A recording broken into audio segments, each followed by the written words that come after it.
Hello students, welcome back to the e-learning classes of Sunrise Global School. This is Asmita Sharma, your science teacher, and today we are going to continue with the fourth chapter of science, that is materials, metals and non-metals. So this is most probably the last video of the chapter, as today we are going to discuss the uses of metals and non-metals. So where are metals and non-metals generally used in our day-to-day life? That is what we are going to study in this chapter, in this topic. So come, let's start. Here are some interesting ones. We are sure that you will guess them right.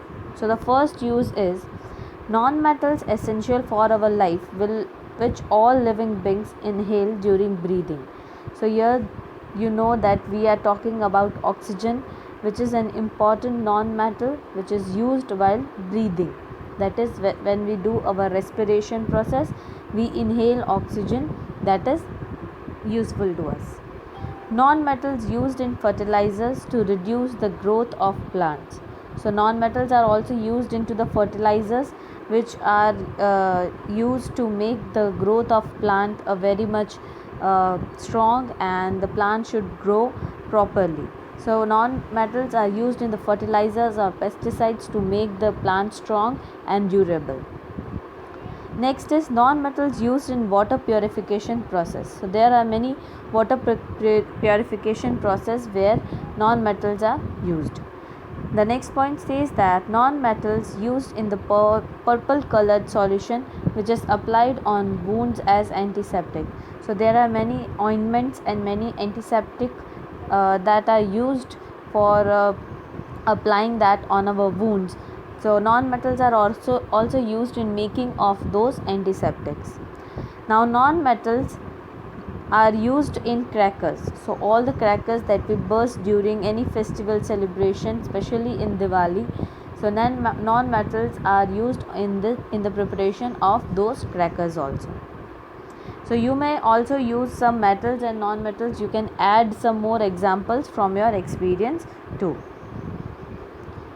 So here are some of the you can say uses of metals. So metals are generally used in making of machinery,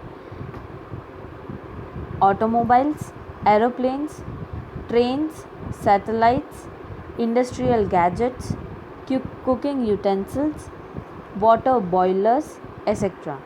So generally metals considered as iron, aluminium, steel, and all these things are generally used in making of machinery, or you can say making of cars, any automobile industry.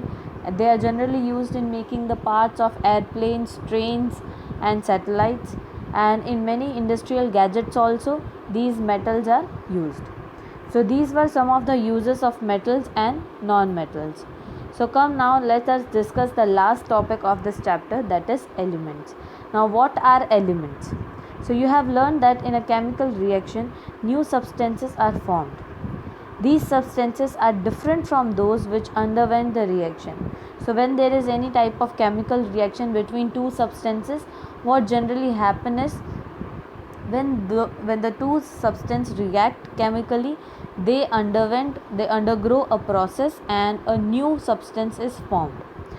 Now if a substance cannot be broken down further by chemical reaction, by cooling or by heating or by electrolysis, any other process, that substance is called element. So element is as that substance which we get into a chemical process which cannot be changed in any other process. That means कि elements कुछ ऐसे substances होते हैं जिनके ऊपर और कोई process काम नहीं कर सकता. अगर वो एक बार किसी chemical reaction होने से हमें मिल चुके हैं, तो इसके बाद उनको cool करने से, उनको heat करने से या उनके अंदर और कोई chemical process करने से हमें कोई new चीज़ नहीं मिल सकती. So some of the examples of such element is sulfur, iron, carbon. All these are elements. The elements contain only one kind of atoms. The atom of an element remain unaffected by physical change in the element. So उस element में कोई भी physical change हो, उससे उसका atom जो है वो एकदम अनअटेंडेड या फिर अनअफेक्टेड रहता है, उससे उसके एटम्स के ऊपर कोई इफेक्ट पड़ता नहीं है. That is why we can always say that elements never change themselves and they remain as it is into the atmosphere. For an example, an atom of a liquid sulfur would be exactly the same as the atom of a solid or vapor sulfur. So, अगर उसका state of matter change होता है, यानी कि कोई substance solid से liquid में जाता है या लिक्विड से गैस में जाता है, उससे उसके एटम के ऊपर कोई इफ़ेक्ट नहीं पड़ता. यदि अगर सल्फ़र का लिक्विड स्टेट है तो भी उतने ही एटम रहेंगे जितने सॉलिड या वेपर स्टेट में रहते हैं. Although we have an infinite variety of substances in the universe, the number of the elements forming these substances is limited. So elements जो हैं वो बहुत कम हैं, यानी कि substances हमारे यूनिवर्स में बहुत ज़्यादा हैं. एक infinite variety है substances की, बट उन सब substance में elements को ढूंढना बहुत impossible सी चीज़ है एंड बहुत कम elements हमारे पास हैं. So there are no more than 92 natural occurring elements. So ये important point है जो याद रखनी चाहिए कि हमारे पास total 92 elements हैं.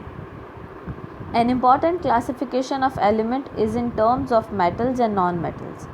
Most of the elements are metals. Less than 20 are non-metals. A few are metalloids which possess characteristics of both metals and non-metals. यानी कि इन 92 metals में, इन 92 एलिमेंट में से less than 20 यानी कि 20 से ऐसे कम एलिमेंट्स हैं जो नॉन मेटल्स हैं, और इन 92 में कुछ ऐसे भी एलिमेंट्स हैं जो मेटलॉइड्स हैं. सो मेटलॉइड्स ऐसे एलिमेंट्स होते हैं जिनके पास एक मेटल की कैरेक्टरिस्टिक्स भी है और एक नॉन मेटल की कैरेक्टरिस्टिक्स भी है. Understood? So this was all about element. I hope this much is clear to you. We'll meet into the next session of next class. Till then, take care, stay safe, stay home.